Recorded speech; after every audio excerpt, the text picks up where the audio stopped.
Hello everyone, and thank you for listening and watching. My name is Nefertiti, aka Yogi Lifter Nef, and this is day 13 of the self-love journey, my self-love journey, our self-love journey. And I've been talking about some of the issues surrounding self-love, and today's topic is shadow work. Now, this could be kind of woo-woo to some of you, but it's actually very, very important. Carl Jung is the one that coined the term shadow work, and he describes it as repressed or denied self. So those parts of our self that we are ashamed of, those parts of ourselves that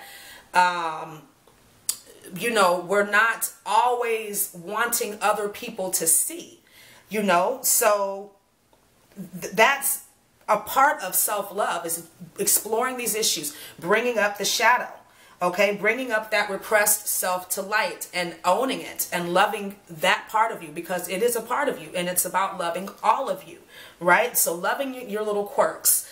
You know, I tend to get very angry in traffic. I do a lot of swearing in traffic. I live in Atlanta, and if any of you have been to Atlanta, or if you live in Atlanta, you know this traffic gets fucking ridiculous sometimes. See, I'm already swearing just thinking about it. And, you know, as a yoga instructor and as somebody that's supposed to be like a spiritual life coach, you know, sometimes I kind of like, man, you know, I really wish I could calm down in traffic.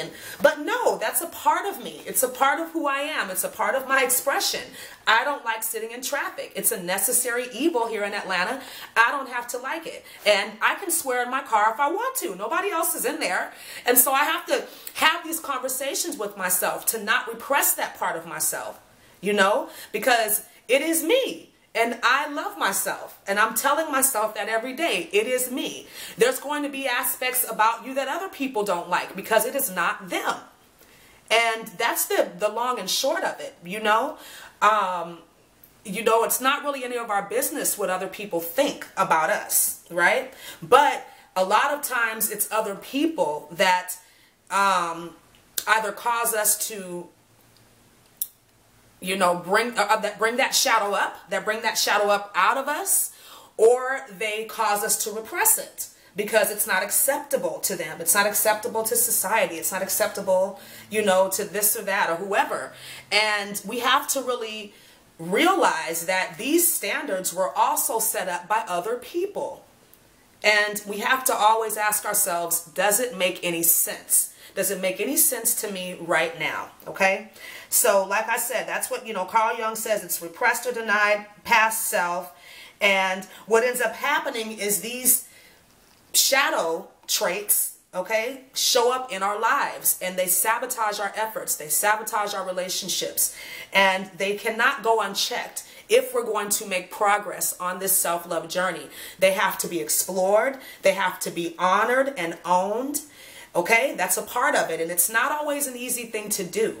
But there are tools you can use to, you know, actually, I guess, accelerate this process, if you will, or, you know, not make it so harsh where it's actually, you know, there's confrontation now and there's fighting and, you know, there's other people involved. You can actually make this more of an internal process, and that can happen through meditation, that can happen through yoga, that can happen through a variety of things, practicing silence and actually, you know, using the intention of, I want to explore my shadow. Right? I want to explore, you know, the parts of me that I repress. Shadow traits are also projected onto others, right? You're doing this to me. When these are wounds inside of us, these are things that have occurred in our past, and we've decided to layer emotions on top of these experiences. And now these experiences and these old repressed emotions, these shadows, are dictating areas of our life, and we don't even know it. So that's why it's so important to explore your shadow, whatever it is, and own it. And own it. And if it's something that is not a part of your character, that's a part of who you're trying to be in this life, then you have the option to change. Okay, and that's only our option, your option, my option. If I want to change me, if I want to change the world around me, I'm the one that has to change. Okay, So thank you for watching. Mwah, namaste, and I will see you tomorrow.